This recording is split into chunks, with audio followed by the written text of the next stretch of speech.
20 अधिक का ईगो और अक्ष की खुशी। जब रितिका ने देखा कि वो उसके प्यार की इंसल्ट कर रहा है तो उसने चिल्लाते हुए कहा, तुम्हें जानना है ना कि मैं अक्ष के साथ क्या कर रही हूँ? तो सुनो, वही वो लड़का है जिसने मेरी जान बचाई थी पहले भी और दूसरी बार भी, इसलिए मैं उसके साथ हूँ। रितिका का जवाब सबके ऊपर पहाड़ पटकने जैसा था।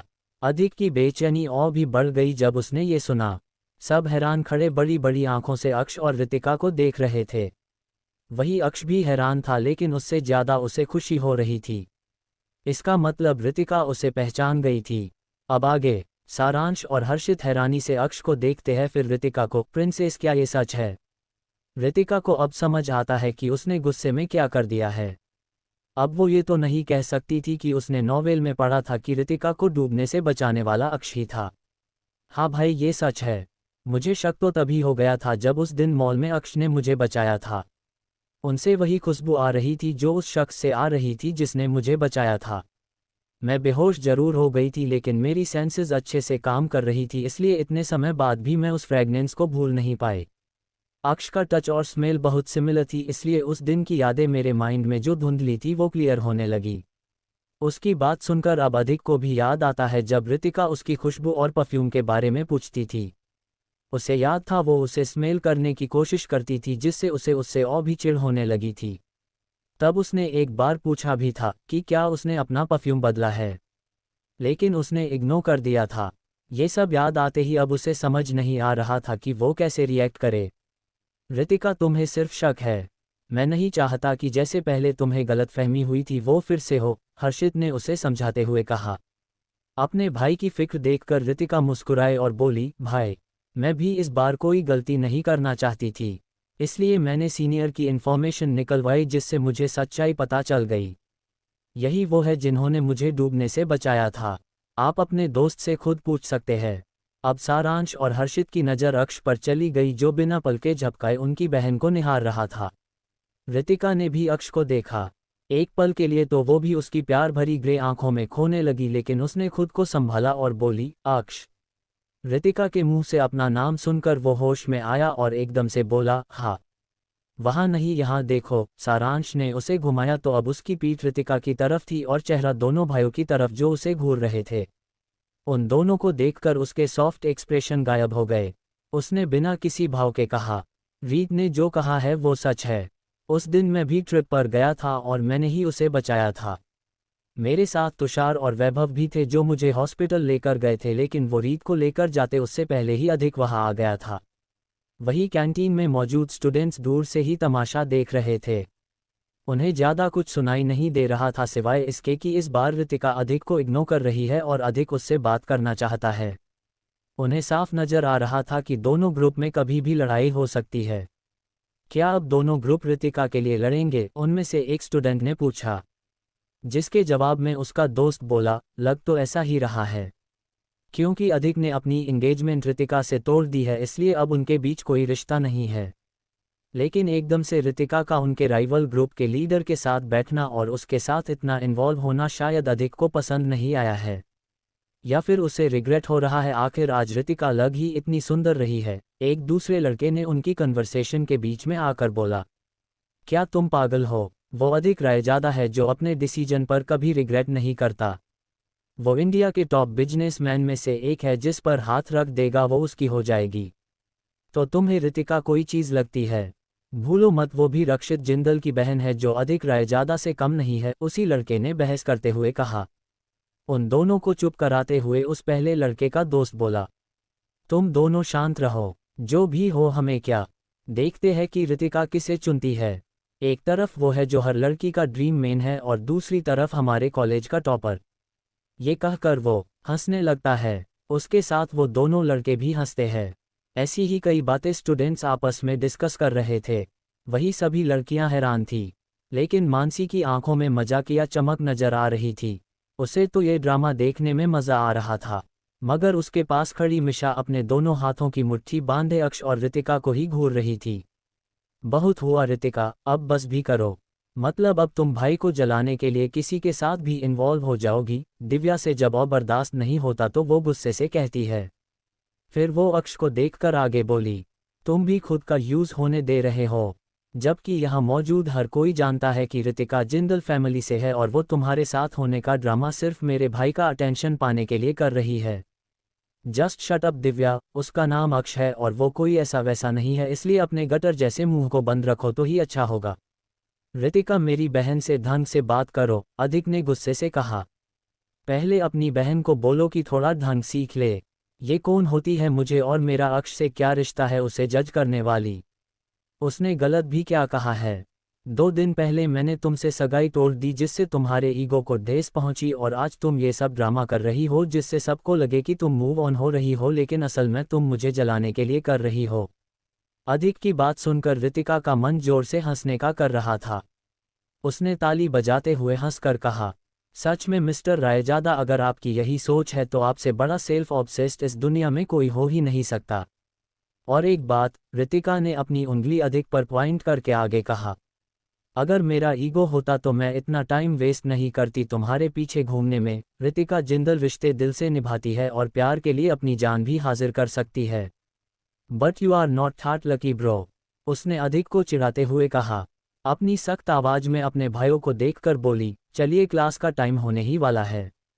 उसके बाद वो वहां से आगे बढ़ गई। उसके पीछे सारांश, हर्षित, अक्ष और उसने बाकी दोनों दोस्त भी चले गए। रितिका का एक एक शब्द अधिक के दिल में लगा था, लेकिन फिर भी उसका ईगो इतना बड़ा था कि उसे विश्वास ही नहीं हो रहा था कि रितिका उसे छोड़कर किसी दूसरे के साथ हो पाएगी। दिव्या ने अपने भाई को देखा और उनके कंधे पर हाथ रखकर बोली, भाई आप क्यों उसके मुंह लगते हो? वो तो ऐसी प्लॉटिंग करती रहेगी। आपको अपने और आशी के बीच किसी को नहीं आने देना है। आखिर वो आपकी मंगेतर है और कॉलेज खत्म होते ही आप दोनों की शादी भी होने वाली है। जिस वक्त सबकी नज़र रितिका और अधिक पर थी, किसी ने भी आशी को नहीं देखा जिसके एक्सप्रेशन हमेशा से अलग थे और पल पल बदल रहे थे। उसकी आंखों में मासूमियत की जगह नफरत नजर आ रही थी। दर्द भी था जिसकी वजह से उसकी आंखों से आंसू बह रहे थे। शिखा तो ये सब ड्रामा देखकर दंग थी, लेकिन आशी के जिक्र पर उसकी नज़र भी अपने बगल में गई और उसे रोते देख वो झूठी फीके जताते हुए बोली, तुम ठीक हो ना आशी? देखो इन सब बातों को दिल पर मत लो, वैसे भी कुछ दिन ऐसा होगा क्योंकि रितिका अधिक के पीछे लगी रहती थी। अचानक से उसका चेंज बिहेवियर शायद अधिक को उस दिन के लिए गिल्टी फील करवा रहा हो, इसलिए वो बस उससे बात करना चाहता था, लेकिन रितिका ने सबके सामने बात का बतंगड़ बना दिया। आशी कोई ना समझ नहीं थी कि उसे समझ नहीं आई कि शिखा का मतलब क्या है। उसने कोई जवाब नहीं दिया। भाविका और शिखा एक दूसरे को देखकर मुस्कुराई जैसे किसी शातिर प्लेन के बारे में सोच रही हो। तभी क्लासेज का टाइम भी हो जाता है। बाकी स्टूडेंट्स भी रितिका के जाते ही निकल गए थे। अब वहाँ सिर्फ लान ग्रुप बचा था। वो सभी भी अपनी क्लास के लिए चले गए। रितिका ग्रेजुएशन के लास्ट ईयर में थी। जैसे ही वो 3rd फ्लोर पर पहुंचे उसने कहा, भाई मैं अपनी क्लास में जा रही हूँ, राध्या लेट आई थी इसलिए वो सीधा क्लास में ही मेरा वेट कर रही है और हाँ आज फर्स्ट डे है तो हमारी 3 क्लासेज होगी, उसके बाद हम हिल अपार्टमेंट के पास वाले लैंड को देखने जा सकते हैं। ठीक है, हम तुम्हारी क्लास के बाहर वेट करेंगे, हर्षित और सारांश ने कहा। क्योंकि उनका फ्लो 4th था। वो पोस्ट ग्रेजुएट स्टूडेंट थे। सभी ग्रेजुएशन के साथ पोस्ट ग्रेजुएशन कर रहे हैं जो 4 साल का होता है। बिजनेस फील्ड होने पर उनका डिपार्टमेंट एक है, बस रितिका का 3rd ईयर है और उनका 4th। रितिका अपने क्लास में जा चुकी थी। वही अक्ष रितिका की जाती परछाई को देखता रहा। उसकी हालत पर सब पेट पकड़कर हंसने लगे। अक्ष ने उन दोनों को घूर कर देखा तो दोनों ने अपने मुंह पर हाथ रख लिया। ज्यादा हंसी आ रही है तो खुद को शीशे में देखकर हंसो। एक के पास भी गर्लफ्रेंड नहीं है और जब तुम्हारे दोस्त की गाड़ी पटरी पर आ रही है तो उसमें भी दांत फाड़ने हैं भूत जैसे। उन्हें सुनाने के बाद अक्ष सारांश और हर्षित के पास आ गया जो आगे चल रहे थे। वही तुषार और वैभव ने एक दूसरे को असमंजस में देखा और एक साथ बोले, अब इसमें हमारी गर्लफ्रेंड कहाँ से आ गई? छोड़ तुषार, वैसे भी मैंने सुना है कि प्यार में पड़े आशिक थोड़े पागल हो जाते हैं। हाँ तू सही कह रहा है। हमारा दोस्त तो पहले से थोड़ा खिसका था, अब लगता है पूरा ही खिसक गया। ये सोचकर दोनों बेचारगी से सर हिलाते हुए उन तीनों के पीछे भागे। वही रितिका ने जैसे ही क्लास में एंटर किया तो जो भी स्टूडेंट बात कर रहे थे सब चुप हो गए। रितिका ने किसी पर ध्यान नहीं दिया। उसने पूरी क्लास में नज़र घुमाई, तब जाकर उसे राध्या दिखी जो उसे देखकर अपना हाथ हिला रही थी। वो उस तरफ बढ़ गई और राध्या के साथ बैठ गई। वो सीट 3rd रो में खिड़की वाली थी। उसके थोड़ी देर बाद दिव्या, आशी, मिशा, शिखा आ गई। भाविका मानसी की क्लास में थी इसलिए वो उसके साथ ही फोर्थ फ्लोर पर चली गई थी। अब लेक्चर का टाइम शुरू हो गया था और उनकी पहली क्लास अकाउंट्स की थी। तभी प्रोफेसर मदर आए तो सभी स्टूडेंट ने खड़े होकर उन्हें ग्रीट किया। सिट डाउन एवरीवन और अपनी बुक निकालो और मैं जो क्वेश्चन सिखा रहा हूँ उन्हें ध्यान से देखो, उसके बाद तुम्हें खुद सॉल्व करना होगा। इसी के साथ वो एक चैप्टर नेम बताकर उन्हें क्वेश्चन समझाने लगते हैं। रितिका के लिए सब कुछ बहुत ही आसान था, फिर भी वो ध्यान दे रही थी क्योंकि उसकी आदत थी कि रिवीजन भी वो पूरे डेडिकेशन से करती है। वही आज आशी का मन कहीं नहीं लग रहा था। उसकी नज़र बार बार रितिका पर जा रही थी।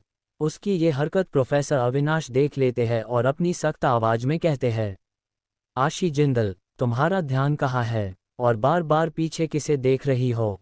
प्रोफेसर के मुंह से अपना नाम सुनकर वो डर कर खड़ी हो जाती है और अपना चेहरा झुकाकर मासूमियत से कहती है, सॉरी सर, आगे से ध्यान रखूंगी। उसके गलती मान लेने पर प्रोफेसर शांत हो जाते हैं, फिर भी वो उसे ऐसे ही जाने नहीं देने वाले थे। ठीक है, आगे से ऐसा नहीं होना चाहिए।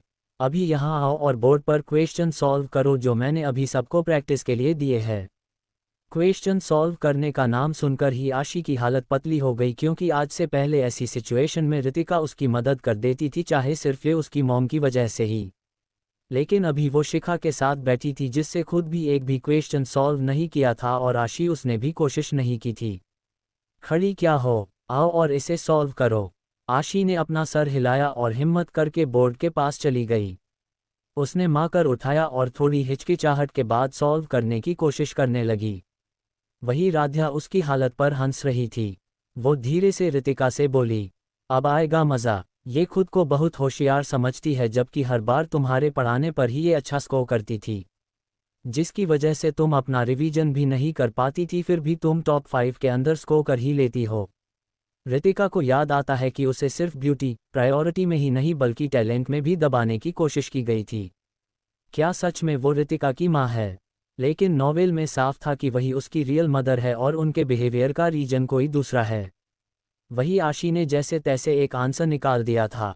सभी बच्चे बोर्ड पर देख रहे थे और आपस में कुछ बातें कर रहे थे। उधर जब प्रोफेसर अविनाश ने सॉल्यूशन देखा तो उनका सर ही चकरा गया। उन्होंने आशी को अजीब ढंग से देखा और बोले, क्या तुम ठीक हो? क्या आज के दिन अपना दिमाग घर पर छोड़ आए हो? ये सुनकर सभी बच्चे आशी पर हंसने लगते हैं, लेकिन जब प्रोफेशनल गुस्से से उन्हें देखते हैं तो शांत हो जाते हैं। सबसे तेज तो राध्या हंस रही थी। आशी की आंखों में आंसू आ गए थे अपनी बेइज्जती होता देखा। वो रोते हुए मासूमियत से बोली, सर मेरी तबीयत ठीक नहीं है इसलिए मैं ज़्यादा सोच नहीं पा रही हूँ, प्लीज़ आप मुझे माफ़ कर दीजिए, लेकिन मैं अपने घर जाना चाहती हूँ। उसकी बात सुनकर प्रोफेसर ने कुछ नहीं कहा और जाने का इशारा कर दिया। आशी भी अब और यहाँ रुकना नहीं चाहती थी। उसने अपना बैग लिया और रोते रोते हुए क्लास से चली गई। वही उसे जाता देख राध्या का मुंह बन गया और वो बोली, क्या सिली बहाना था। रितिका ने कुछ नहीं कहा। उसने आशी को जाते देख डेविल स्माइल की और बोली, ये तो बस शुरुआत है, आगे आगे देखो होता है क्या। उद्धरण चिन्ह। मिशा को आखिर क्यों बुरा लग रहा है अक्ष और रितिका को साथ देखकर? क्या बिना रितिका के सहारे आशी अपनी बनाई इमेज बर्बाद कर लेगी? आशी बहाना बनाकर भाग गई थी लेकिन स्टूडेंट्स मन ही मन उस पर हंस रहे थे। प्रोफेसर ने शिखा को देखा तो उसने घबराकर अपना सिर नीचे कर लिया। उसे डर था कहीं अब उसका नंबर ना आ जाए। आशी की बेइज्जती देखकर तो उसे अपने लिए भी डर लगने लगा था, लेकिन आज वो बच गई। रितिका तुम आओ और इस क्वेश्चन को सॉल्व करो, प्रोफेसर अविनाश ने उसे देखकर कहा। राध्या ने रितिका की नोटबुक देखी जो खाली थी, जिसका साफ मतलब था उसने एक भी सॉल्यूशन निकालने की कोशिश भी नहीं की थी। अब उसे अपनी दोस्त के लिए डर लगने लगा। वो उसे अपनी नोटबुक दिखाती जिसमें उसने 2 क्वेश्चन सॉल्व कर लिए थे, लेकिन तब तक रितिका उठी और बिना किसी भाव के सीधा बोर्ड के पास चली गई। उसने माँ कर उठाया और लिखना शुरू कर दिया। उसका ऑरा ठंडा था जो उसे पूरी क्लास में सबसे अलग दिखा रहा था। प्रोफेसर अविनाश जानते थे कि वो ब्रिलियंट स्टूडेंट हुआ करती थी, लेकिन कुछ सालों से उसका रिजल्ट एवरेज रहता था। हाँ, वो हमेशा टॉप 5 में रही थी, लेकिन उन्हें उससे बहुत एक्सपेक्टेशन थी, क्योंकि वो रितिका को उसके स्कूल टाइम से जानते थे। वो तब वहाँ टीचर थे और रितिका उनकी फेवरेट स्टूडेंट हुआ करती थी। स्कूल में वो मैथ्स पढ़ाया करते थे जो सबको बोरिंग लगती थी लेकिन रितिका के लिए मज़ेदार थी। सभी स्टूडेंट सामने ही देख रहे थे। रितिका की स्पीड अमेजिंग थी और राइटिंग तो बहुत ही अच्छी। इससे पहले भी प्रोफेसर उसे बुलाते थे और उसने सॉल्यूशन भी दिए थे लेकिन हर बार वो गंदी राइटिंग और कई गलतियां करती थी लेकिन लास्ट में आंसर निकाल देती थी। मिशा जो इस क्लास में हमेशा टॉप करती थी उसकी तीखी नज़रें रितिका पर टिकी हुई थी। पहले वो दूसरे नंबर पर ही रहती थी क्योंकि पहला नंबर रितिका का ही होता था लेकिन जब से आशी आई थी उसे सुपीरियर फील होने लगा था क्योंकि तब से रितिका का रिजल्ट डाउन जाने लगा था। उसे नंबर 1 पोजीशन मिल चुकी थी लेकिन फिर से उसे उसके अंदाज में वापस आता देखकर अब उसे डर लग रहा था कहीं उसकी जगह फिर से छिन ना जाए। अब उसे और भी मेहनत करनी पड़ेगी, यही सोचकर उसने खुद को शांत किया। रितिका ने भी लिखना बंद कर दिया था। उसने मार्कर टेबल पर रखा और प्रोफेसर को देखने लगी, जो अपनी आंखों में चमक लिए सॉल्यूशन को देख रहे थे। रितिका ने एक नहीं बल्कि 3 सॉल्यूशन निकाले थे, वो भी अलग अलग मेथड से। वेल डॉन, उन्होंने खुशी से कहा। प्रोफेसर क्या मैं अपनी जगह पर जा सकती हूँ? हाँ बिल्कुल। उनकी आंखों में खुशी थी कि आज वो इतने टाइम बाद अपनी उसी स्टार स्टूडेंट को देख रहे थे जिसने उन्हें हमेशा गर्व फील करवाया था। रितिका के बैठने के बाद वो सबको तीनों मेथड एक्सप्लेन करने लगे। वहाँ सबसे सिंपल मेथड भी था लेकिन उसमें स्टेप कम थे लेकिन आंसर चेक करने के लिए बहुत बढ़िया था। सभी क्लासमेट रितिका को चमकती आंखों से देख रहे थे और उसकी तारीफ फिर कर रहे थे।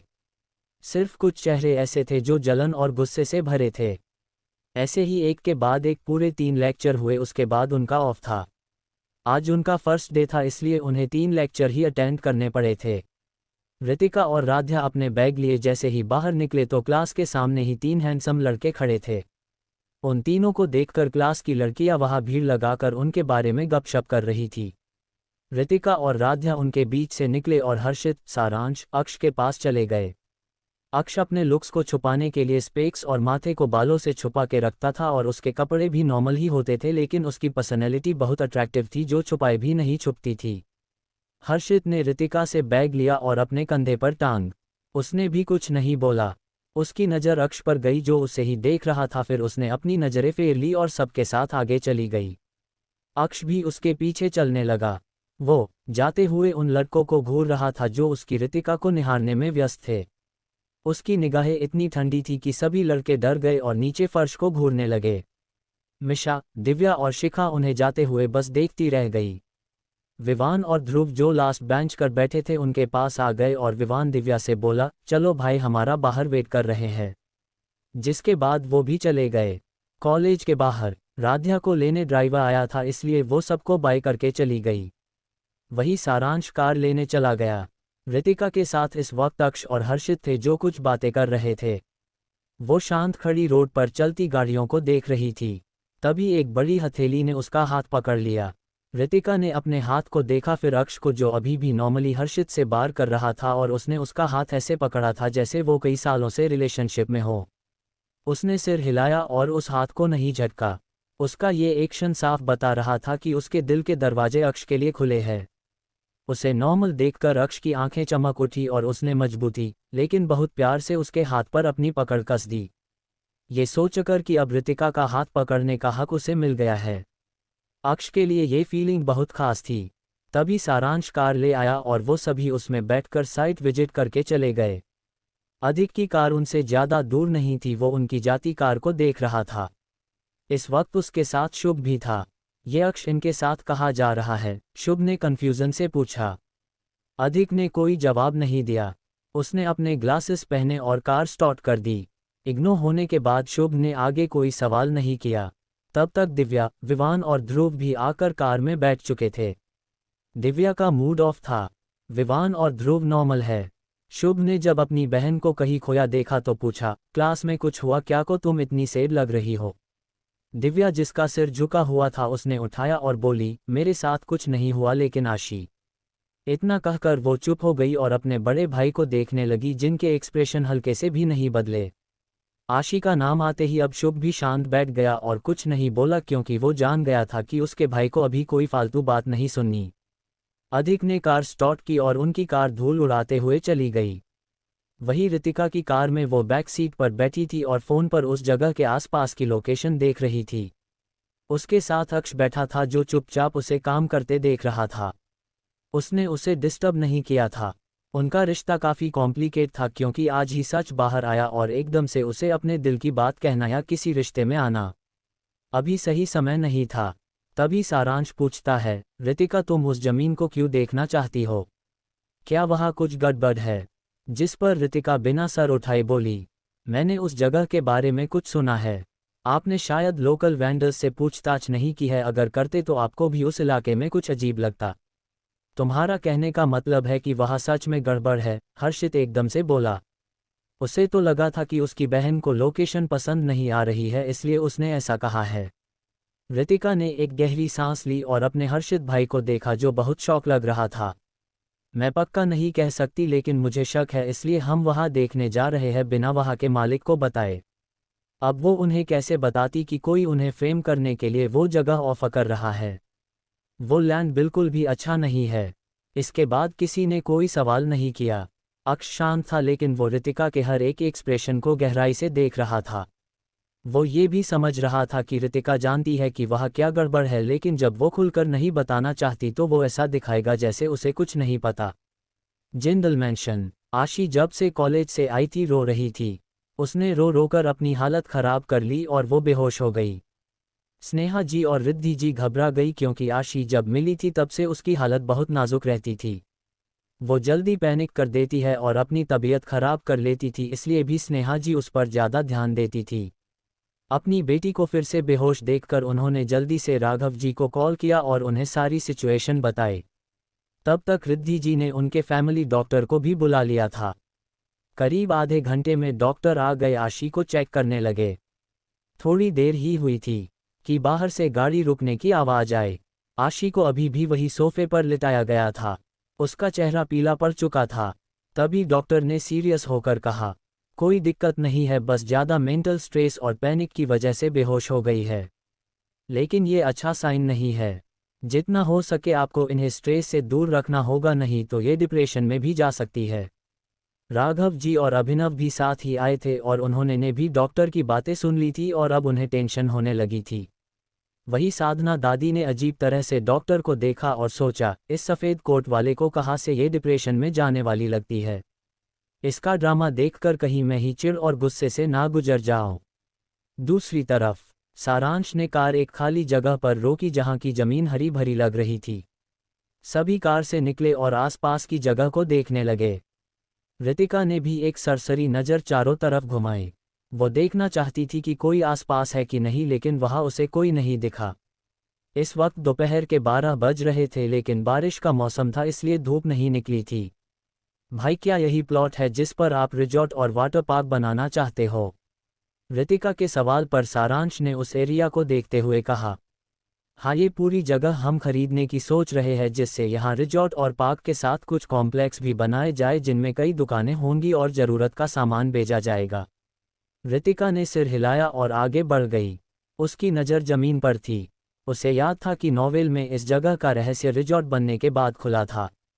पहले तो ये फ़ायदा लेकर आया, लेकिन धीरे धीरे लोग गायब होने लगे और आखिर में एक भयानक सच्चाई सामने आई जो कि इस ज़मीन के अंदर की था।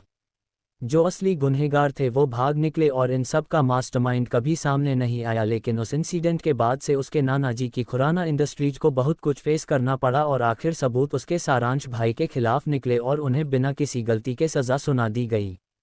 लेकिन कुछ ही महीने में सारा सच इंटरनेट पर वायरल हो गया था, जिसकी वजह से केस रीओपन हुआ और उसके सारांश भाई एक महीने के बाद बाहर आ गए, लेकिन वो पहले जैसे हंसमुख नहीं रहे थे बल्कि चुप रहने लगे थे। उसके बाद खुराना फैमिली मुंबई में नहीं रुकी थी, वो अपने बेटे को लेकर अब्रॉड ही शिफ्ट हो गए थे। इन सब बारे में सोचते हुए रितिका की बोहें सिकुड़ गई। ऐसा क्यों लगता है जैसे ये सब उस रितिका की वजह से हुआ था? जो भी उसका सपोर्ट करते थे धीरे धीरे उन्हें तकलीफ दी गई और आखिर में उन्हें उससे अलग कर दिया। उसकी आंखों में गहराई थी और ये बात काफ़ी हद तक सच लग रही थी, क्योंकि रक्षित हर्षित को बचाते हुए कोमा में जा चुका था और हर्षित का सारा ध्यान अपने बड़े भाई पर रहता था।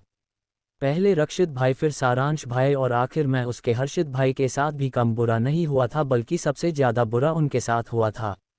ये सोचते हुए रितिका की आंखें ठंडक से चमक उठी। प्रिंसेस, हर्षित के हिलाने से वो अपने विचारों से बाहर निकली। प्रिंसेस क्या सोच रही हो? क्या अब भी तुम्हें ये जगह देखने से सही नहीं लग रही है? सारांश ने उसके पास आकर पूछा। भाई, जमीन देखने में बिल्कुल सही है, लेकिन मैं फिर भी यहाँ घूमकर देखना चाहती हूँ कि जैसा हमारी नज़रों के सामने है वैसा ही है या इस हरियाली के पीछे कुछ छुपा है। उसकी बातें सारांश और हर्षित को कंफ्यूज कर रही थी, लेकिन अक्ष को समझ आ रही थी क्योंकि उसे भी अब कुछ गड़बड़ लगने लगी थी। शहर से बाहरी इलाके में इतनी अच्छी जमीन जैसे इसे खासकर तैयार किया गया हो। वो जानता था, दिखने में हर अच्छी चीज़ हमेशा अच्छी नहीं होती। उसने रितिका के पास आकर कहा, जगह बहुत बड़ी है, मुझे लगता है हमें अलग अलग दिशा में जाकर जमीन को बारीकी से देखना चाहिए। अक्ष की बात पर रितिका ने सिर हिला दिया और अपने दोनों भाइयों से बोली, आप दोनों आगे का पूरा हिस्सा अच्छे से देखो। अगर कोई अजीब चीज़ या स्मेल आती है तो हम मिट्टी को टेस्ट करवा सकते हैं। रितिका ने उन्हें बातों में ही बता दिया था कि मिट्टी पर खास ध्यान रखना है, ना कि पेड़ पौधों पर। सारांश और हर्षित दोनों ने चुपचाप उसकी बात मान ली। अब वो दोनों भी सीरियस हो गए थे। अगर उनकी बहन तसल्ली करना चाहती है तो उन्हें क्या दिक्कत है, और अच्छा ही है, डबल बार चेक हो जाएगा। उसके बाद रितिका ने अक्ष का देखा और बिना कुछ कहे आगे बढ़ गई। भले ही उसने कुछ नहीं कहा, लेकिन अक्ष उसका इशारा समझ गया। कम से कम अब उन्हें कुछ समय अकेले तो मिलेगा, ये सोचते हुए वो भी रितिका के पीछे चला गया। रितिका का ध्यान जमीन पर था। कल रात बारिश हुई थी, इसलिए जमीन में नमी थी और मिट्टी की खुशबू आ रही थी। मौसम अच्छा था, इसलिए आसपास का माहौल भी शांत और सुकून भरा नजर आ रहा था। लेकिन रितिका गंभीर थी और वो उस प्लॉट के बीच से अंदर की दिशा में बढ़ती जा रही थी। उसे बारीकी से पता नहीं था, लेकिन उसने पढ़ा था कि रिजॉर्ट बनने के बाद उसके पीछे के हिस्से में गड़बड़ थी। पूरा एरिया कई एकड़ का था। जिस जगह रितिका बढ़ रही थी वो बीच का हिस्सा था जहां रिजॉर्ट बनाया गया था और वाटर पार्क उसके बगल में था। वो तब तक चलती रही जब तक उसे प्लॉट का छोर नहीं नजर आने लगा। जब वो अंत तक आ गई तो उसे घने पेड़ नजर आए जो काफ़ी बड़े थे। वहाँ की घास भी बड़ी थी, लेकिन हैरानी वाली बात यह है कि वहाँ एक ही पेड़ था उन घास के बीच। रितिका के रुकते ही अक्ष, जो उसके पीछे पीछे सर्च करते आ रहा था, उसके एक्सप्रेशन भी कुछ ठीक नहीं थे। जो मिट्टी की खुशबू उन्हें पहले आ रही थी, यहाँ उसकी जगह अजीब सी स्मेल थी, जैसे किसी केमिकल की। उसने भी पेड़ पौधे नोटिस किया और हैरान हो गया। वो हैरान था कि इतनी हरियाली होने के बाद भी यहाँ से फ्रेश हवा और मिट्टी पौधों की खुशबू नहीं आ रही, बल्कि एक अजीब सी हल्की बदबू है जिसे हर कोई नोटिस नहीं कर सकता, सिवाय वो जिसे ये स्माइल जानी पहचानी ना लगे। उसी वक्त रितिका पलटी और उसकी नज़रें अक्ष से मिली। दोनों ने एक दूसरे की आंखों में देखा, जैसे एक दूसरे से मन ही मन कोई सवाल कर रहे हो।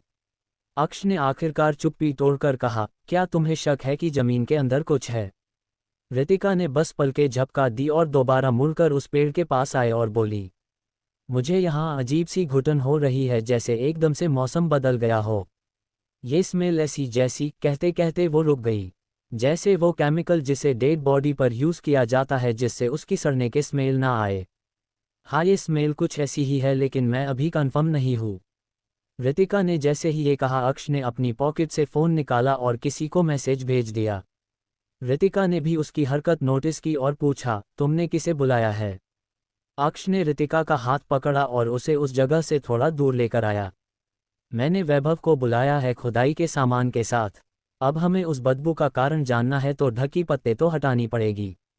रितिका ने सिर हिलाया और बोली, तुम मेरे बिना कहे ही कैसे समझ जाते हो कि मैं क्या कहना चाहती हूँ या मुझे किस चीज़ की ज़रूरत है? अक्ष ने जब उसे इतनी डायरेक्ट बात करते देखा तो उसे अच्छा लगा। वो प्यार से उसकी आंखों में देखकर बोला, तुम इस सवाल का जवाब जानती हो, फिर भी मैं अब से खुद को रोकूंगा नहीं। 2 साल पहले मैंने तुम्हें बचाया, क्योंकि मैं अपने रहते तुम्हें कैसे जाने देता, फिर चाहे मुझे खुद को भी क्यों ना मिटाना पड़ता। उसके ये बोलते ही रितिका का दिल जोर जोर से शोर करने लगा और उसका हाथ अक्ष के लबों पर चला गया। किसी ऐसी लड़की के लिए जिसे पता ही नहीं कि कोई उसे इतना चाहता है, क्या उसके लिए अपनी जिंदगी दांव पर लगाना बेवकूफ़ी नहीं है? अक्ष मुस्कुराया और धीरे से रितिका के उस हाथ को उसने चूम लिया जो अभी भी उसके होठों पर रखा हुआ था। अपनी हथेली पर गर्माहट महसूस करके रितिका ने झट से अपना हाथ उसके होठों से हटा दिया और उसे घूरने लगी। लेकिन अगर कोई गौर से देखे तो अक्ष की उस हरकत से उसके कान और गाल हल्के लाल होने लगे थे। अक्ष उसे शर्माता देख मुस्कुराता और दीवानगी से बोला, अगर तुम्हारी सांसें रुकती तो मैं जी कर क्या करता, इसलिए उस पल सोचा कि साथ जीना ना सही मर ही जाते हैं। उसके कहे शब्द सपाट थे लेकिन रितिका उसकी आंखों में अपने लिए प्यार, जुनून और दीवानगी देख पा रही थी। वो बातों में माहिर नहीं था बल्कि बातों से ज्यादा उसने करके दिखाया था। तभी रितिका ने उससे एक ऐसा सवाल पूछा जिसे सुनकर अक्ष के भाव कठोर हो गए और उसकी आंखों में ठंडक छाने लगी। क्या होता अगर अधिक मुझसे सगाई नहीं तोड़ता और आगे जाकर शादी कर लेता तो क्या तुम मुझे दोष देते? अगर ये सच्चाई मुझे पता ही नहीं चलती और मैं तुम्हारे प्यार को ठुकराकर उसके पास चली जाती तो? रितिका ये सवाल करना चाहती थी क्योंकि नॉवेल में ऐसा ही हुआ था। अक्ष ने उससे अपने दिल की बात कही थी और उसने ठुकरा दिया था। उसके बाद वो जैसे गायब हो गया था। रितिका का दिल डर से भरा था कि उसका जवाब वैसा ना हो जैसा वो सोच रही थी। तो क्या जवाब देगा अक्ष? आखिर रितिका ने ऐसा सवाल क्यों किया? क्या राज छुपा है उस जमीन के नीचे? क्या रितिका सारांश को फंसने से बचा पाएगी? तभी रितिका ने उससे एक ऐसा सवाल पूछा जिसे सुनकर अक्ष के भाव कठोर हो गए और उसकी आंखों में ठंडक छाने लगी। क्या होता अगर अधिक मुझसे सगाई नहीं तोड़ता और आगे जाकर शादी कर लेता तो क्या तुम मुझे दोष देते? अगर ये सच्चाई मुझे पता ही नहीं चलती और मैं तुम्हारे प्यार को ठुकराकर उसके पास चली जाती तो? रितिका ये सवाल करना चाहती थी क्योंकि नॉवेल में ऐसा ही हुआ था। अक्ष ने उससे अपने दिल की बात कही थी और उसने ठुकरा दिया था। उसके बाद वो जैसे गायब हो गया था। रितिका का दिल डर से भरा था कि उसका जवाब वैसा ना हो जैसा वो सोच रही थी। अब आगे अक्ष को बिल्कुल बर्दाश्त नहीं हो रहा था उसके मुंह से फिर से अधिक का नाम सुनकर। वही उसका सवाल सुनकर उसे ऐसा लग रहा था जैसे उसके दिल को कोई मुट्ठी में दबा रहा हो। अक्ष ने गहरी गहरी 2-3 सांस भरी और अपनी लाल हो चुकी आंखों से उसे देखा। रितिका उसकी हालत देखकर तड़प उठी। उसका बस चलता तो वो अभी उसे अपने सीने से लगा लेती लेकिन वो वही मजबूती से खड़ी रही। उसका जानना जरूरी था नहीं तो कोई भी उसकी इस हालत का फायदा उठा सकता था। आखिरकार अक्ष ने कहा, अगर तुम मुझे ठुकरा देती तो मैं तुम्हारे सामने कभी नहीं आता लेकिन जब तुम किसी और की हो जाती तो मेरी जिंदगी का मकसद ही क्या रहता? तुम मेरा सुकून हो। तुम्हें देखते ही मेरी सांसें थम गई थी लेकिन तुम्हें खोने के बाद ये हमेशा के लिए सांस लेना छोड़ देगी। रितिका की आंखें भर आए और उसने अपने दोनों हाथों से अपना मुंह ढक लिया। उसकी आंखों से आंसू बहने लगे। वो मन ही मन चिल्लाए, इसका मतलब वो गायब नहीं हुआ था बल्कि उसने खुद की जिंदगी खत्म कर ली थी। रितिका का दिल दर्द कर रहा था। उसे गुस्सा आ रहा था कि कोई प्यार में इतना पागल कैसे हो सकता है कि जिसे अपनी जिंदगी से ही प्यार ना हो। उसने अक्ष को देखा जो अब शांत लग रहा था और अपनी आंखों में ठंडक लिए उसे देख रहा था। अक्ष ने रितिका के बहते आंसू देखे और बोला, मैं पहले ऐसा करता तुम ना मिलती तो मर जाता लेकिन उस दिन मैं जिस रितिका से मिला उसके साथ मैं रहना चाहता हूँ जिंदगी भर के लिए। रितिका उसका ये जवान सुनकर अक्ष में खो गई और अपने कदम बढ़ाते हुए उसके करीब आने लगी। लेकिन अक्ष ने उसके पास आने का इंतजार नहीं किया और खुद जाकर उसके सीने से लग गया।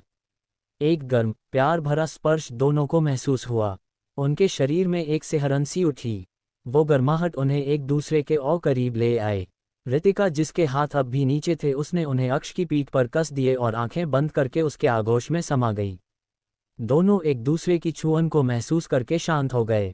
अक्ष यही नहीं रुका, उसने अपना चेहरा रितिका की गर्दन में घुसाया और दूसरे हाथ से उसके बालों को हटाकर चूमने लगा। ये पहली बार था जब रितिका किसी लड़के के इतने करीब आई थी। वो कांप गई और उसकी पकड़ अक्ष पर और भी मजबूत हो गई। अक्ष के होठ किसी प्यासे की तरह रितिका की गोरी सुराहीदार गर्दन पर नाच रहे थे। उसकी सभी किस गहरी और गीली थी जिससे रितिका की गर्दन अक्ष की लार से गीली हो गई थी। दोनों एक दूसरे में खोए हुए थे। उन्हें तब होश आया जब उन्हें दूर से किसी के कदमों की आहट सुनाई देने लगी। अभी दोनों एक पेड़ के पीछे थे जिससे कोई उन्हें देख ना पाए। अक्ष जो उसकी गर्दन से होठों को किस करने के लिए आगे बढ़ ही रहा था लेकिन उसे रुकना पड़ा और वो रितिका से धीरे से अलग हुआ। प्रिंसेस, अक्ष, कहाँ हो तुम दोनों? अपने भाई की आवाज़ सुनकर रितिका हड़बड़ा गई। उसने जल्दी से अपने बाल आगे किए जो उसकी गर्दन से चिपक गए लेकिन अभी उसे इन सब बातों की फिक्र नहीं थी। वो उनके पास चली गई। वही अक्ष उसकी हालत पर मुस्कुराया और बोला, तुम पर मेरा असर ऐसा होगा मैंने कभी सोचा नहीं था।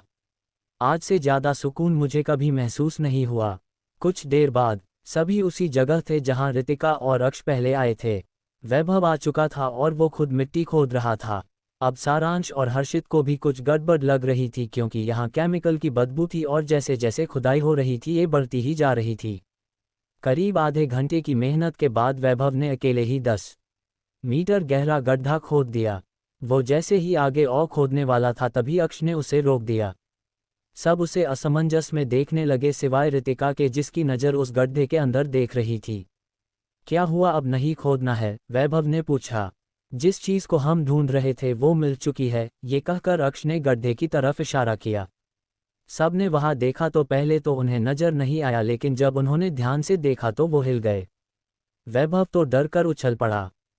ये क्या है? यहाँ एक डेड बॉडी है, वैभव अपने सीने को थामे बोला।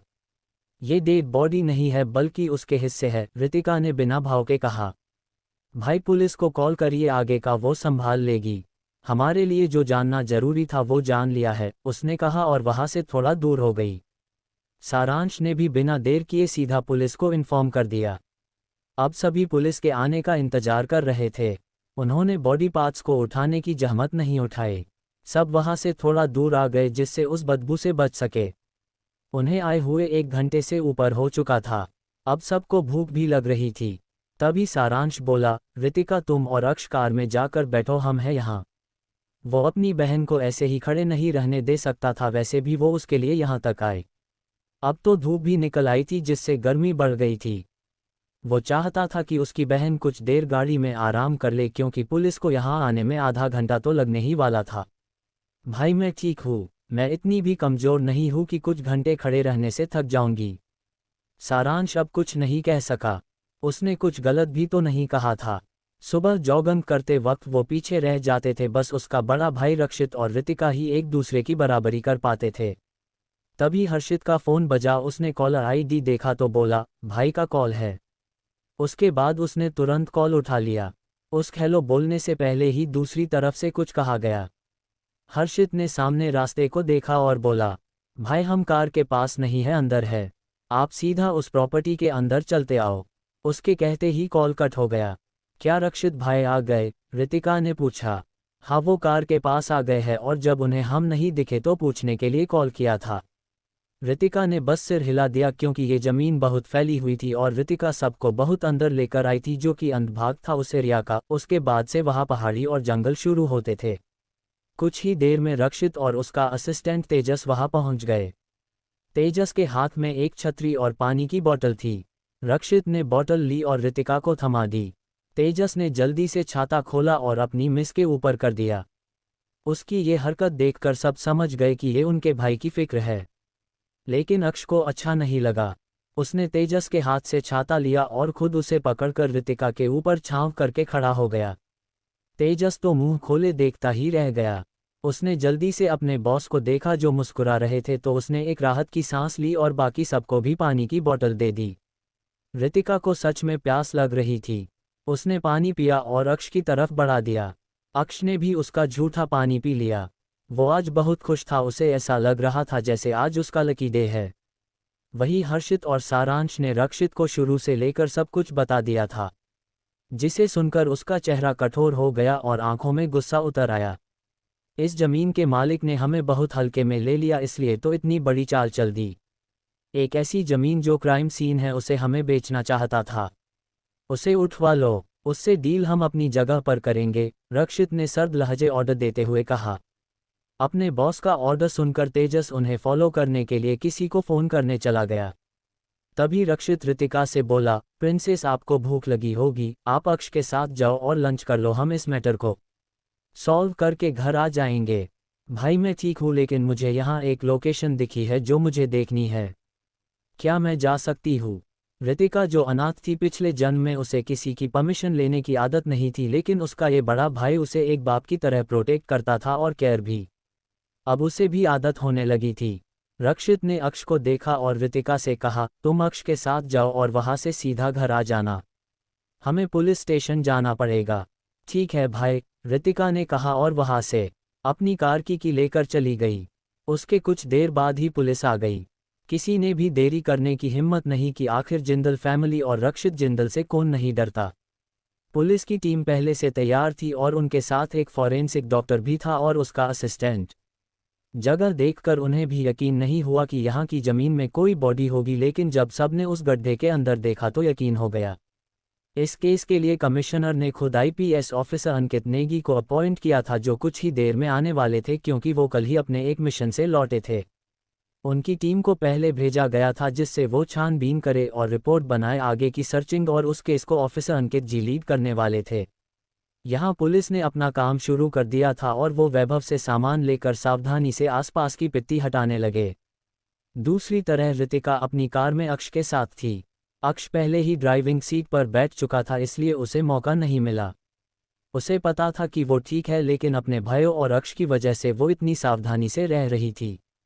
तो बताई कौन सी लोकेशन देखनी है? अक्ष कार चलाते भाई पूछता है।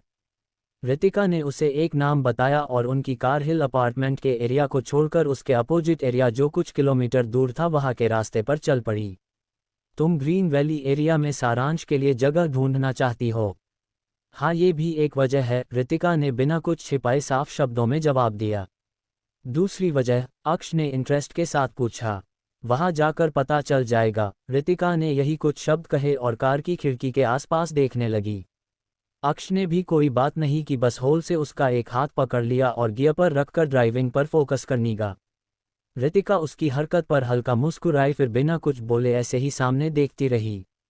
कुछ देर बाद उनकी कार ग्रीन वैली के खाली एरिया में पहुंच गई, जहां अक्ष कार से निकला और रितिका के लिए डोर खोलकर अपना हाथ आगे बढ़ा दिया। उसके एक स्माइल के साथ उसे देखा और अपना हाथ उसकी हथेली में रखकर बाहर आ गई। जैसे ही रितिका ने एरिया देखा तो उसकी नज़र सबसे पहले उस पहाड़ी पर गई जहां कई सारी जड़ी बूटियां लगी थी, जिसकी हल्की महक उसे साफ समझ आ रही थी। मैं इतनी दूर हूं, फिर मुझे उन सड़ी जड़ी बूटियों की महक आ रही है, स्ट्रेंज। खुद से सवाल करते हुए वो आगे बढ़ी। जैसे ही दोनों उस एरिया के अंदर जाने की हुए, किसी की कड़क आवाज़ ने उन्हें वहीं रुकने पर मजबूर कर दिया। आखिर उस जमीन का राज है क्या? कौन है वो शख्स जिसने उन दोनों को रोका था? आगे जानने के लिए पढ़ते रहिए ये कहानी। अक्ष और रितिका ने आवाज़ की दिशा में देखा तो वहाँ एक आदमी खड़ा था जो उन्हें कठोरता से देखते हुए आ रहा था। हम यहाँ प्रॉपर्टी देखने आए हैं, अक्ष ने बिना भाव के कहा। उस आदमी ने उसे ऊपर से नीचे तक देखा और मुंह बना लिया। यहाँ कोई भी भिखारी घूमने के लिए ऐसे ही नहीं आ सकता, इसलिए जाओ यहाँ से, हम खाली नहीं बैठे हैं जो किसी को भी घुमाते फिरे। रितिका देख पा रही थी कि वो आदमी अक्ष को उसके सादे कपड़े और मामूली लुक की वजह से तिरस्कार की भावना से देख रहा है। उसकी मुट्ठी गुस्से से कस जाती है और वो आगे आकर अपनी सर्द आवाज में कहती है, क्या आपको सुनाई नहीं दिया कि मेरे बॉयफ्रेंड ने अभी क्या कहा? हमें जगह खरीदनी है, इसलिए यहाँ देखने आए हैं। ये जगह कोई पार्क नहीं है जहाँ हम घूमने आएंगे। अक्ष जो गुस्से में था क्योंकि वो आदमी फालतू बकवास करके उनका टाइम वेस्ट कर रहा था। उसे सच में फर्क नहीं पड़ता था कि कोई उसे गरीब या भिखारी क्या समझता है। उसे बस रितिका से फर्क पड़ता था। लेकिन जब उसने रितिका के मुंह से अपने लिए बॉयफ्रेंड सुना तो उसका सारा गुस्सा हवा हो गया और दिल की धड़कन तेज हो गई थी। वो प्यार से उसे निहारने लगा। वही वो आदमी हैरानी से रितिका को देखता है, फिर अक्ष को, और खुद से ही मन में बोला, लंगूर के हाथ में अंगूर कैसे लग गया? ये लड़की क्या पागल है जो इसने एवरेज दिखने वाले लड़के को अपना बॉयफ्रेंड बनाया? बनाया भी तो ठीक है, लेकिन गरीब, ये दोनों ही इस जगह को खरीद नहीं सकते, फिर भी शो ऑफ कर रहे हैं। रितिका ने भी सिंपल कपड़े पहने थे, इसलिए वो उसे भी गरीब समझ रहा था। वो आदमी तो उसकी खूबसूरती देखकर हैरान रह गया था। उसके हिसाब से तो महंगी branded dress, heels, branded purse, ऊपर से नीचे तक लग्जरी एसेसरीज और गाड़ी के साथ आने वाले लोग बहुत अमीर होते हैं। सादगी जैसा शब्द तो गरीब और मिडिल क्लास के लिए ही बना है। रितिका ने देखा कि ये आदमी बस उसे देखे जा रहा है और कुछ बोल नहीं रहा, तो उसे गुस्सा आने लगा। उसने अक्ष का हाथ पकड़ा और सीधे अंदर चली गई। उनके अंदर जाते ही वो आदमी होश में आया और चिल्लाया, ए लड़की, तुम ऐसे ही नहीं जा सकती, वापस आओ। ये एक प्राइवेट प्रॉपर्टी है, अगर तुम्हें देखनी है तो पहले हमारे सर से परमिशन लो। ये गार्डन नहीं है जो सबके लिए ओपन है। उस आदमी के शब्द वहाँ जैसे गूंज रहे थे। रितिका और अक्ष जब बाउंड्री के अंदर घुसे तो उन्होंने एक खाली जमीन देखी जहाँ ढेर सारा पेड़ पौधे लगे थे और पीछे के साइड खाली जगह थी। ये ग्रीन वैली एरिया था। रितिका ने देखा वहाँ अंदर ऑलरेडी 2 लोग हैं जो पूरा प्लॉट विजिट कर रहे हैं, और उनके साथ उस बूढ़े आदमी जैसे कपड़े पहने एक आदमी है जो उन्हें शायद इस जगह के बारे में एक्सप्लेन कर रहा था। रितिका और अक्ष को रोकने वाले आदमी की बात उन्होंने ने भी सुन ली थी और वो उन दोनों को अजीब तरह से देख रहे थे, लेकिन उन दोनों को कहा किसी से फर्क पड़ता था। वो आगे बढ़ गए और रितिका जगह को देखने लगी। पीछे से वही आदमी आया और उन्हें ऐसे सब कुछ देखता देखकर दोबारा चिल्लाया, मैंने कहा बाहर जाओ नहीं तो मुझे मजबूरन पुलिस बुलानी पड़ेगी। उसकी धमकी सुनकर रितिका रुक गई। उसने अपने हाथ की 2 उंगलियों से अपना माथा रगड़ा और पलट गई। जाओ बुलाओ पुलिस को, मैं भी देखती हूँ वो मुख पर क्या चार्ज लगाती है। जैसे ही उस आदमी की नज़र रितिका की नज़र से मिली वो घबरा गया और 2 कदम पीछे हट गया। उसी वक्त उसका साथी उसके पास आया और बोला, कमलेश क्या हुआ है और तुम ऐसे चिल्ला क्यों रहे हो? और पुलिस की धमकी वो भी बस इसलिए कि वो जगह देखना चाहते हैं। कमलेश जो अभी रितिका से डरा हुआ था वो होश में आया और खुद को संभालते हुए बोला, संतोष ये दोनों जबरदस्ती अंदर घुस आए। मैंने रोका तो कहते हैं ये इस जगह को देखने आए हैं। जब इनकी औकात ही नहीं है तो खरीदेंगे क्या? इसका तो साफ मतलब है ये हमारा वक्त बर्बाद करने आए हैं। हमारा काम ये देखना नहीं है कि कौन खरीद सकता है और कौन नहीं। सभी पार्टी जो प्रॉपर्टी देखने आती है हमें उन्हें बिना भेदभाव के अटेंड करना है, यही हमारा काम है। उसकी बात सुनकर कमलेश का मुंह बिगड़ गया। तभी संतोष की नज़र उन पर पड़ी। उसने देखा कि लड़का और लड़की कॉलेज स्टूडेंट लग रहे हैं और दोनों ने सिंपल कपड़े पहने हैं। लेकिन उसे लड़का और लड़की दोनों कहीं से भी गरीब नहीं लग रहे थे, बल्कि उनका प्रेजेंस और पर्सनैलिटी बहुत ही स्ट्रॉन्ग लग रही थी। उसने फिर मुड़कर अपने साथी से कहा, ये कोई मॉल नहीं है जहां ये कुछ चोरी कर लेंगे। अगर इन्हें ये जगह देखनी है तो देखने दो, हमें इससे कोई मतलब नहीं होना चाहिए कि वो इस जगह को खरीद पाएंगे या नहीं। उसकी बात सुनकर कमलेश गुस्से में आ गया और बोला, तुम तो कहोगे ही, आखिर तुम्हें एक अच्छा खरीदार मिल गया है जिसके बाद तुम्हें मोटा कमीशन मिलेगा और अब तुम चाहते हो कि मैं इन्हें अटेंड करूं, तो ऐसा बिल्कुल नहीं होगा। संतोष ने उसे देखा और गहरी सांस लेकर बोला, ठीक है तुम मेरी वाली पार्टी को अटेंड करो, मैं इनके पास हूँ। ये सुनकर कमलेश की आंखें चमक उठी और वो मन ही मन मुस्कुराते हुए बोला, ये कितना बेवकूफ़ है, इसने पैसे कमाने का इतना अच्छा मौका छोड़ दिया। मुझे क्या, इसे अपने उसूल निभाने हैं तो निभाए, मुझे तो पैसे से मतलब है। अब तो पैसा ही पैसा होगा। एक धूर्त मुस्कान लिए वो उस पार्टी के पास चला गया जो काफ़ी अमीर थी। वो 2 शख्स जिनमें जो इस जगह को खरीदने आए थे उनकी नज़र अक्ष पर ही थी, जो रितिका के पास खड़ा था। कमलेश उनके पास आया और चापलूसी भरी मुस्कान लिए बोला, सर मैडम आगे का एरिया अब मैं आपको दिखाऊंगा। उसकी बात पर लड़ने ने सर हिला दिया। तभी उसके पास खड़ी लड़की बोली, वो दोनों क्या इस एरिया को खरीदने आए हैं? जिस पर कमलेश हंसकर बोला, अरे मैडम वो दोनों कोई आवारा लोग हैं जो शो ऑफ करने यहाँ आ गए हैं। मैंने उन्हें रोका तो जबरदस्ती अंदर घुस आए, अब मेरा साथी उन्हें इस जगह को दिखाने गया है। वो बहुत अनप्रोफेशनल है, उसे देखकर भी समझ नहीं आता कि कौन सच में खरीदने आया है और कौन बस टाइम पास करने। वो ये बात ऐसे कह रहा था जैसे वो सबसे ज़्यादा होशियार हो। लड़की को भी उसकी बात सही लगती है। वो अपने पास खड़े लड़के की बाह को गले लगाकर कहती है, प्रतीक क्या हमें हमारे ओल्ड क्लासमेट से नहीं मिलना चाहिए? ये कहते वक्त उसके होठों पर एक तिरछी स्माइल थी। प्रतीक जी अक्ष को घूर रहा था। उसने खुद से चिपकी लड़की को देखा और उसकी आंखों में छाई शरारत को पहचान गया। ठीक है बेबी, तुम कहती हो तो मिल लेते हैं। फिर दोनों अक्ष की तरफ जाने लगे। उनके पीछे पीछे लोकेश भी चला गया। वो हैरान था कि ये दोनों लोग उस जैसे किसी फटीचे को जानते हैं, लेकिन उनके हाव भाव देखकर वो समझ गया था कि ये दोनों भी बस मजे लेने जा रहे हैं। वही संतोष अक्ष और रितिका के पास आकर बहुत पोलाइटली माफ़ी मांगते हुए कहता है, सॉरी सर मैडम, आपको जो प्रॉब्लम हुई उसके लिए। चलिए मैं आपको इस जगह को दिखाता हूँ। रितिका और अक्ष को इस ब्रोकर का बिहेवियर पसंद आता है। दोनों एक दूसरे को देखते हैं और सर हिलाकर उसके पीछे जगह देखने लगते हैं। मेन ग्रीन वैली का पूरा एरिया 2 एकड़ का है। उसके बाद जो जगह है वहाँ हेर्बोलॉजी बहुत पहले से बनी हुई है, वो भी हमारे ही एरिया में आती है। अगर आपको इस जगह को खरीदना है तो मिनिमम 20,000 स्क्वायर फीट आपको लेना होगा और ज़्यादा आप कितना भी ले सकते हैं।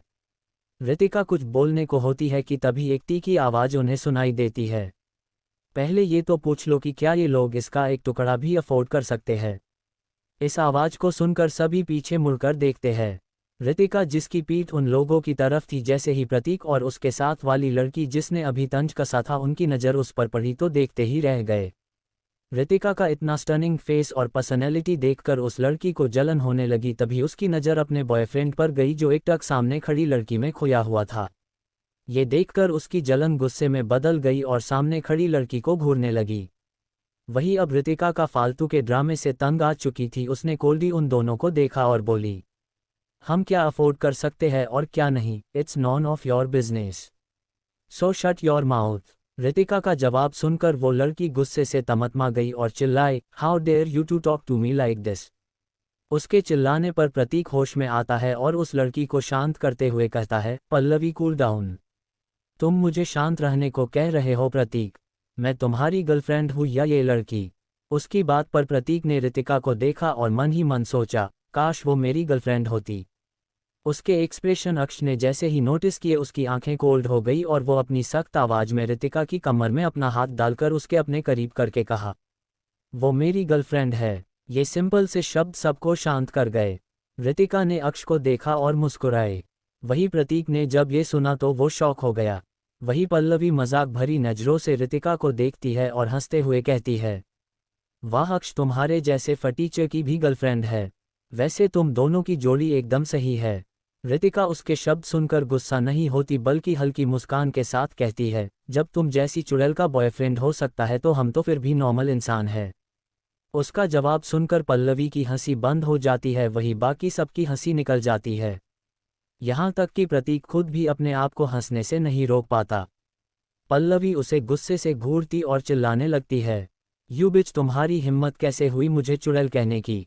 ये कहकर वो जैसे ही रितिका पर हाथ उठाने को होती है कि तभी अक्ष सामने आ जाता है और उसके हाथ को पकड़कर पूरी ताकत से झटक देता है जिससे वो लड़खड़ा जाती है। हो गया तुम्हारा, तो अब अपनी गर्लफ्रेंड को लो और निकलो यहाँ से, वो प्रतीक को देखकर गुस्से से कहता है। अभी भी तुम्हारी अकड़ नहीं गई ना? स्कूल में भी तुम फालतू के एटीट्यूड में रहते थे। प्रतीक को उसकी तेज आवाज़ बिल्कुल पसंद नहीं आई थी। अकड़ और एटीट्यूड तो होगा ही, जब मेरा बॉयफ्रेंड अमीर फैमिली के बच्चों के अपने पेरेंट्स के पैसे उड़ाने के टाइम पर खुद मेहनत करके पैसे कमाता था, रितिका ने बहुत ही गर्व से कहा। प्रतीक का चेहरा शर्मिंदगी से लाल हो गया क्योंकि वो अभी भी अपने डैड के पैसे उड़ाता था। तुम ऐसा अपने बॉयफ्रेंड को डिफेंड करने के लिए तो कहोगी ही ना, वैसे भी उसका कोई परिवार नहीं है तो सिंपल सी बात है, उसे तो काम करना ही था। पल्लवी अपना हाथ पकड़े गुस्से से प्रतीक के बदले जवाब देती है। रितिका का अब दिमाग खराब हो रहा था। उसके पास टाइम नहीं था लेकिन कोई ना कोई उनका टाइम वेस्ट करने आ ही जाता था। तो तुम्हें भी क्या हक है किसी को फटीचे कहने का जो खुद कमाकर ईमानदारी से खा रहा है? उसने तुमसे भीख तो नहीं मांगी ना? तुम मेरे बॉयफ्रेंड को फटीचे बोलो क्योंकि वो अमीर फैमिली से बिलोंग नहीं करता, और मैं तुम्हारे बॉयफ्रेंड को अयाश भी नहीं कह सकता जो अपने बाप के पैसे पर सबको दबाता है। अब हमारा रास्ता छोड़ो क्योंकि हमारे पास और वक्त नहीं है बहस करने का, क्योंकि हमें मेहनत करने की आदत है, टाइम वेस्ट करने की नहीं। वही उसकी बात सुनकर प्रतीक का चेहरा शर्मिंदगी से लाल हो गया। उसे ऐसा महसूस हुआ कि वो जबरदस्ती उनका रास्ता रोके हुए है। और ये सच भी था। पल्लवी कुछ कहती उससे पहले ही रितिका ने अपना हाथ दिखाकर रोक दिया। हम तुम्हारी बातों में इंटरेस्टेड नहीं है तो कृपा करके जिस काम के लिए आए हो वो करो, नहीं तो अच्छा नहीं होगा। इस बार उसने लगभग धमकी देते हुए कहा और अक्ष का हाथ पकड़कर आगे बढ़ गई। पल्लवी अपने दांत मिसमिसा कर रह गई। प्रतीक ने उसका हाथ खींचा और बोला, अपनी और बेइज्जती नहीं करवानी तो चुपचाप चलो। प्रतीक, तुम कुछ नहीं करोगे? देखा नहीं वो लड़की, उसमें कितना घमंड है और उसने हमारी भी कितनी बेइज्जती की। शांत हो जाओ, हम हमारी बेइज्जती का बदला सही टाइम पर लेंगे। अब देखते हैं ये इस जगह को ना खरीदने का क्या बहाना बनाएंगे। उसका जवाब सुनकर अब पल्लवी भी शांत हो जाती है। तभी काफ़ी देर से शांत खड़ा उनकी बात सुन रहा कमलेश कहता है, हाँ मैडम, आप भी यही हो और वो भी। जैसे ही उन्होंने बहाने बनाए या बजट पर कुछ कहा तब आपके पास मौका होगा उन्हें नीचा दिखाने का। नीचा दिखाने वाली बात सुनकर पल्लवी को बहुत अच्छा लगने लगा। उसका सारा गुस्सा खत्म हो गया। फिर वो भी विजिट करने लगे। आधे घंटे के एरिया के टूर के बाद वो सभी ग्रीन वैली प्रॉपर्टी के ऑफिस में आ चुके थे। संतोष डॉक्यूमेंट्स लेकर रितिका और अक्ष के पास आया और बोला, मिस, पेपर्स रेडी है, आपके भाई कब आ रहे हैं? बस 10 मिनट में वो यही आने वाले हैं, उसके बाद हम प्रोसेस पूरी कर लेंगे। प्रतीक, पल्लवी के साथ दूसरा ब्रोकर कमलेश भी खड़ा था। उन तीनों का ध्यान वही था। जैसे ही पल्लवी ने उनकी बात सुनी तो हंसते हुए तेज आवाज में बोली, आजकल लोग कितना शो ऑफ करते हैं। मतलब खुद पर पैसे नहीं है तो ये बोल दो कि मेरा रिश्तेदार आएगा पैसे भरने या थोड़ा समय लगेगा, उसके बाद कौन सा बहाना होगा? उसने प्रतीक से सवाल करते हुए बनावटी ढंग से पूछा। जिस पर वो भी हंसते हुए बोला, यही कि कोई इमरजेंसी हो गई है, वो कल आएंगे प्रोसेस को आगे बढ़ाने, फिर आएंगे ही नहीं। संतोष को उनका ऐसे मजाक उड़ाना चाहता नहीं लगता और वो शांत लहजे में कहता है, सर मैडम आप दूसरों के मैटर में फोकस मत कीजिए और अपनी प्राइसेस स्टार्ट करो। उसकी बात सुनकर दोनों शांत हो गए। वही कमलेश उन्हें चमकती आंखों से देखने लगा। उसे तो उनकी जगह पैसा नजर आ रहा था जिसमें वो खेल रहा है। उसने अपना सर झटका और बोला, बताइए सर आप कितनी प्रॉपर्टी लेना चाहते हो? मिस्टर कमलेश, पहले हमें अपने इंजीनियर को अपने साथ लाना होगा जो देख सके कि ये जगह सही है कॉम्प्लेक्स बनाने के लिए या नहीं। ये सुनकर कमलेश की हंसी और आंखों की चमक डिम हो गई, फिर भी उसने नकली मुस्कान लिए ठीक है कहा। वही 10 मिनट बाद जब कोई नहीं आया तो पल्लवी रितिका पर हंसते हुए बोली, तुम्हें शर्म नहीं आती अमीर बनने का नाटक करते हुए? साफ है कि तुम झूठ बोल रही हो, तुम्हारे पास एक पैसा भी नहीं है, तुम भी अपने बॉयफ्रेंड की तरह फटीचर हो। तुमने किसे फटीचर कहा? पीछे से एक सख्त आवाज आए और उस छोटे से ऑफिस में सन्नाटा पसर गया। क्या रितिका पल्लवी को सबक सिखाएगी या उसे इग्नोर कर देगी? आखिर रितिका ने उस जगह पर क्यों आई है? राघव जिंदल का रितिका के चरित्र पर सवाल उठाना। मिस्टर कमलेश, पहले हमें अपने इंजीनियर को अपने साथ लाना होगा जो देख सके कि ये जगह सही है कॉम्प्लेक्स बनाने के लिए या नहीं। ये सुनकर कमलेश की हंसी और आंखों की चमक डिम हो गई, फिर भी उसने नकली मुस्कान लिए ठीक है कहा। वही 10 मिनट बाद जब कोई नहीं आया तो पल्लवी रितिका पर हंसते हुए बोली, तुम्हें शर्म नहीं आती अमीर बनने का नाटक करते हुए? साफ है कि तुम झूठ बोल रही हो, तुम्हारे पास एक पैसा भी नहीं है, तुम भी अपने बॉयफ्रेंड की तरह फटीचर हो। तुमने किसे फटीचर कहा? पीछे से एक सख्त आवाज आए और उस छोटे से ऑफिस में सन्नाटा पसर गया। अब आगे सब ने आवाज की दिशा में देखा जहां से एक शख्स चला आ रहा था। ब्लैक टैक्सीडो पहने, अपनी पैंट की जेब में एक हाथ डाले, पूरे रोब के साथ अंदर आ रहा था।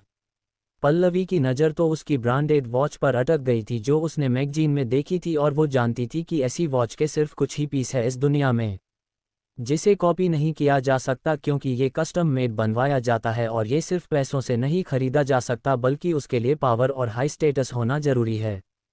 पल्लवी खुद के कपड़े और बालों को ठीक करते हुए कहती है, सर आपको नहीं पता ये लड़की और इसका बॉयफ्रेंड कब से ऐसा नाटक कर रहे हैं जैसे ये इस जगह को लेना चाहते हैं और अब बहाने बना रहे हैं। वैसे भी ये लड़का जो इस लड़की के साथ है उसे हम जानते हैं, हमने एक ही स्कूल से हाई स्कूल किया था। ये एक अनाथ और फटीचर है तो इसकी गर्लफ्रेंड भी ऐसी ही होगी।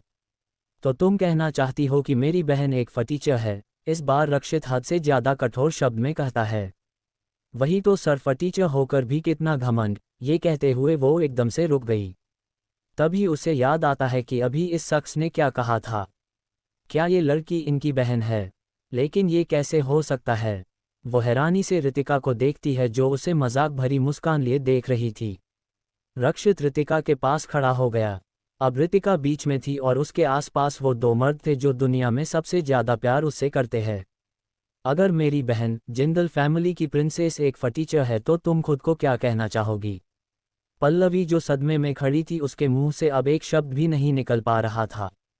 जिंदल फैमिली का नाम सुनते ही प्रतीक जो हैरान था रक्षित को देखकर एकदम से उसके अंदर से तेज खतरे की घंटी बजने लगी और उसके चेहरे का रंग उड़ गया और वो हकलाते हुए हैरानी से बोला, मिस्टर रक्षित जिंदल। ये नाम ही काफी था सबको चौंकाने के लिए।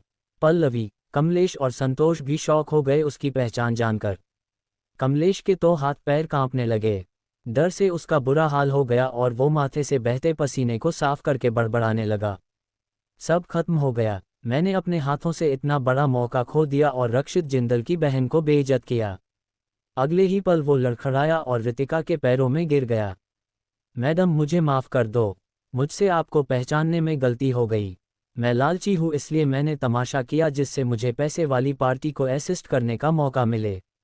लेकिन मैं बेवकूफ़ था जिसने खुद आई लक्ष्मी को ठुकराकर इन जैसे नए रहीश की चापलूसी करने लगा जो असल में यहाँ बस घूमने आए थे। उस ब्रोकर की बात सुनकर प्रतीक और पल्लवी का चेहरा अब शर्मिंदगी से लाल हो गया था।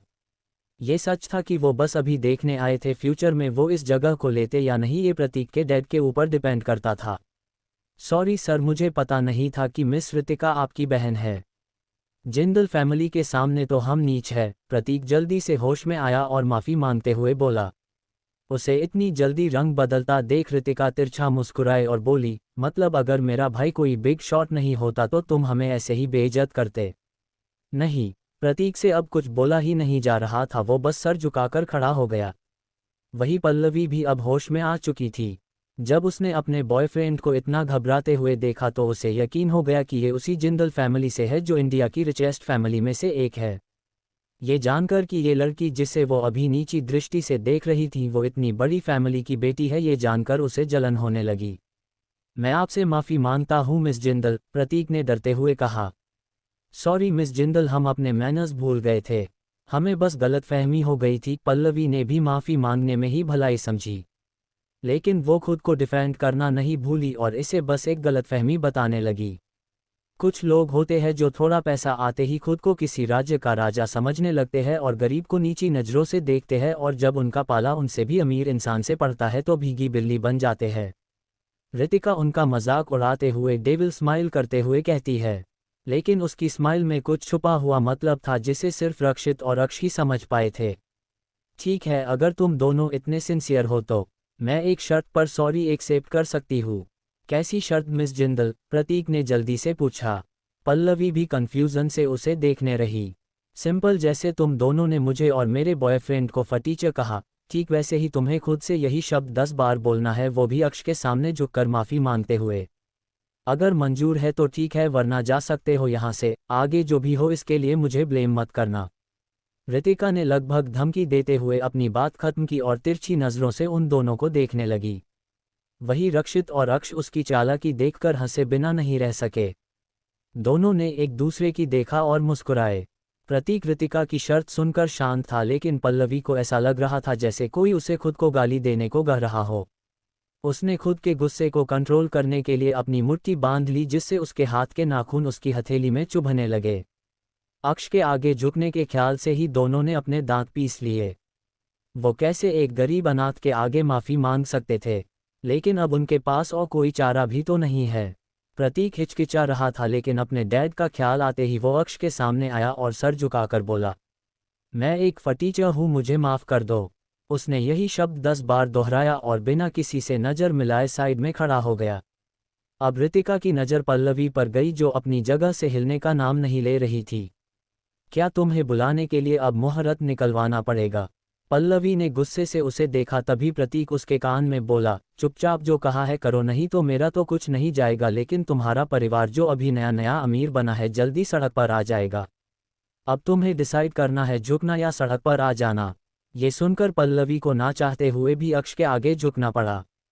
मैं फटीचर हूँ, मुझे माफ़ कर दो, उसने बहुत धीरे से कहा, जिसे सिर्फ रितिका ही सुन पाई जो उसके पीछे खड़ी थी।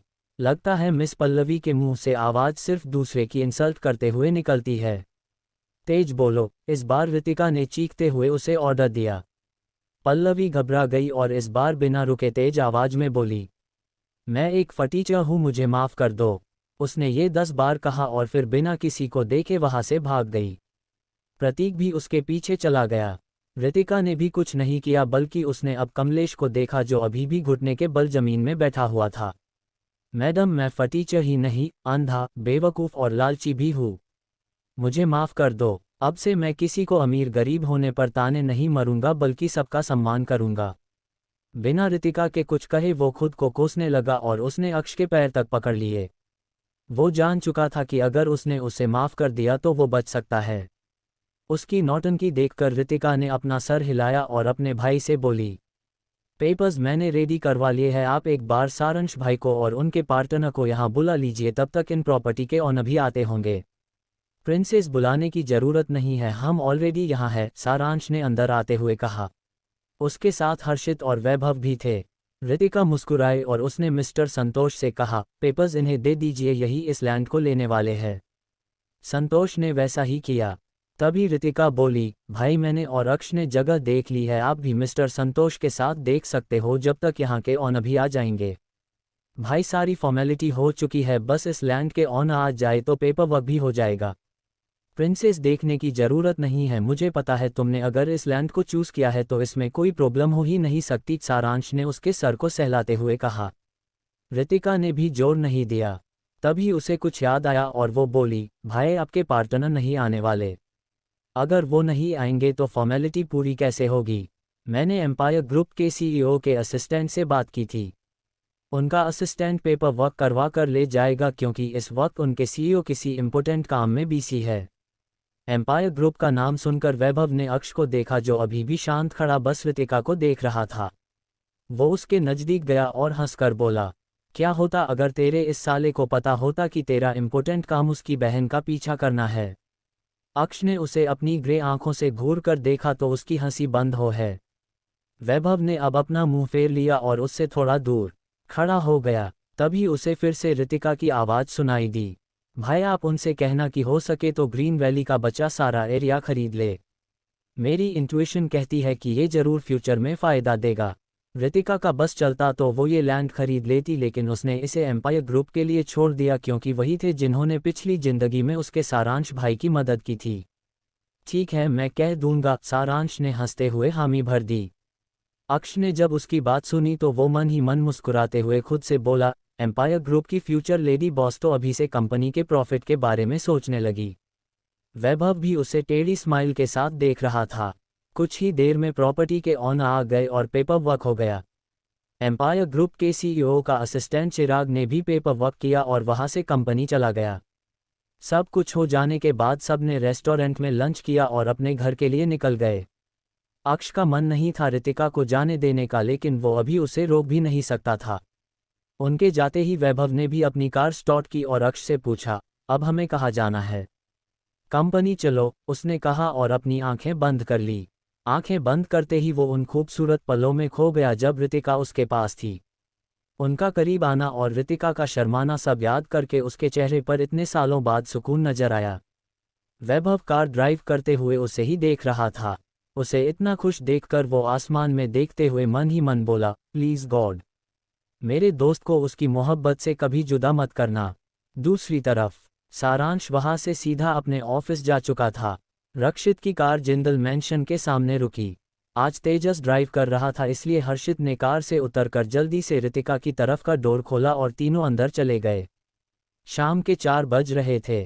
पूरी फैमिली लिविंग रूम में बैठी हुई थी। कांता ताई सबको चाय और स्नैक्स दे रही थी। स्नेहा जी और राघव जी के बीच में आशी बैठी थी और वो दोनों उसे अपने हाथ से स्नैक्स खिला रहे थे। माहौल बहुत खुशनुमा था। वो तीनों तो जैसे एक फैमिली जैसे लग रहे थे। तभी सबकी नज़र अंदर आते रक्षित, हर्षित और रितिका पर चली गई। रितिका को देखकर सबके एक्सप्रेशन ठंडे हो गए सिवाय दादा दादी को छोड़कर। सभी बातें करते हुए शांत हो चुके थे। अब वहाँ अजीब सा सन्नाटा पसर चुका था। लेकिन रितिका को कहा अब उनके इस परिवार को देखकर बुरा लगने वाला था, बल्कि उसे तो हंसी आती थी एक से बढ़कर एक नमूनों को देखकर। भाई मैं अपने रूम में जा रही हूँ। ठीक है प्रिंसेस, तुम थक गई होगी, जाकर रेस्ट करो। रक्षित प्यार से उसके सर को सहलाते हुए कहता है। उसके बाद रितिका बिना किसी को देखे लिफ्ट की तरफ बढ़ जाती है। रुक जाओ रितिका, पीछे से राघव जी अपनी कठोर आवाज में कहते हैं। लेकिन वो नहीं रुकती तो इस बार वो चिल्लाते हुए कहते हैं, तुमने सुना नहीं मैंने अभी क्या कहा? या फिर तुम अपनी बहन को हट करके फिर से पीठ दिखाकर भागना चाहती हो? उनकी आखिरी बात सुनते ही रितिका इस बार रुक गई और पलटकर अजीब नज़रों से उन्हें देखने लगी। मिस्टर जिंदल, क्या आप कोई मोहल्ले की चाची हो जो इल्जाम पर इल्जाम लगाती रहती है? रितिका, वो तुम्हारे डैड है, तुम किस लहजे में उनसे बात कर रही हो? स्नेहा जी गुस्से से हाफते हुए बोल पड़ी। वैसे भी उन्होंने इतनी देर से कैसे खुद को रोक था वही जानती थी। रितिका की आईब्रो सिकुड़ गई। उसने आशी को देखा जो सोफे पर सिर झुकाए बैठी थी, फिर एकदम से हंसकर बोली, एक मिनट, क्या ये इसलिए रो रही थी क्योंकि ये एक सिंपल सा क्वेश्चन सॉल्व नहीं कर पाए? ये बात सुनते ही सब शॉक हो जाते हैं। उन्हें तो इस बार में कुछ पता ही नहीं था। अब सब आशी को देखते हैं जो खुद हैरान थी। उसे नहीं लगा था कि क्लास की बात ऐसे सबको पता चल जाएगी। दीदी, मैं उस छोटी सी बात पर क्यों रोऊंगी? आप अच्छे से जानती हो कि आज क्या हुआ था और मैं किस वजह से इतनी उदास हूँ। तुम तो किसी भी बात पर रोने लगती हो। ये सब भले ही इरिटेट ना होते हो, लेकिन मैं तो बहुत इरिटेट फील करती हूँ। मुझे तो समझ नहीं आता कि तुम इतना रोती हो, आखिर गई किस पर हो? जहाँ तक मैंने देखा है मिस्टर जिंदल और मिसेज जिंदल तो दूसरों को रुला सकते हैं। तुम्हारे भाई भी तुम जैसे नहीं है, रोतडू नहीं है, कहीं ऐसा तो नहीं है कि किसी ने तुम्हें गलत घर में डिलीवर कर दिया है? ये सुनते ही सब हैरान हो जाते हैं, वही आशिका तो रोना ही बंद हो जाता है और वो डर से ऋतिका को देखने लगती है। तभी रिद्धि जी कहती है, ऋतिका अब तुम ज़्यादा ही आगे बढ़ रही हो। एक तो आशी हमें इतनी मुश्किल से मिली है और तुम कह रही हो कि वो इस घर की बेटी ही नहीं है। एक मिनट, मैंने कहा हो सकता है कोई कंफर्मेशन नहीं दिया है जो आप मुझ पर चढ़ रही है। वैसे भी किसी को भी ये शक हो सकता है, आखिर ये हमारे घर में किसी से मिलती भी तो नहीं है। बस ऋतिका चुप हो जाओ। तुमने आज मेरी बेटी को 2 बार हर्ट किया है। क्या तुम उसे रुलाना बंद करोगी? स्नेहा जी ने जब आशी को रोते देखा तो उसे चुप कराते हुए गुस्से से बोली। ऋतिका ने उन्हें इग्नोर कर दिया। तभी राघव जी बोले, वो हमारी ही बेटी है, समझी तुम? मैंने सोचा था कि हमने उस दिन तुम्हारे साथ बहुत बुरा किया है, इसलिए मुझे गिल्टी फील हो रहा था, लेकिन आज फिर से तुमने अपना नाटक शुरू कर दिया। अब किस आवारा लड़के के साथ नाटक करके तुम अधिक को अपनी बहन से छीनने की कोशिश कर रही हो? तुम्हें शर्म नहीं आती किसी के साथ नाजायज संबंध? मिस्टर जिंदल बस। उसकी तेज आवाज़ सुनकर राघव जी होश में आए और उन्हें समझ आया कि वो गुस्से में क्या बोलने वाले थे। इसके आगे अगर एक शब्द भी कहा तो आपकी इस बेटी का ऐसा हाल करूंगी कि मुंह दिखाने लायक नहीं रहेगी, ऋतिका ने गुस्से से दहाड़ते हुए कहा। ब्राउन हेजल आइज जो गुस्से से सुर्ख लाल हो चुकी थी, उनमें गहरी नफरत और घिन साफ देखी जा सकती थी। राघव जी भी उसकी आंखें देखकर घबरा गए और उनके कदम अपने आप पीछे हो गए।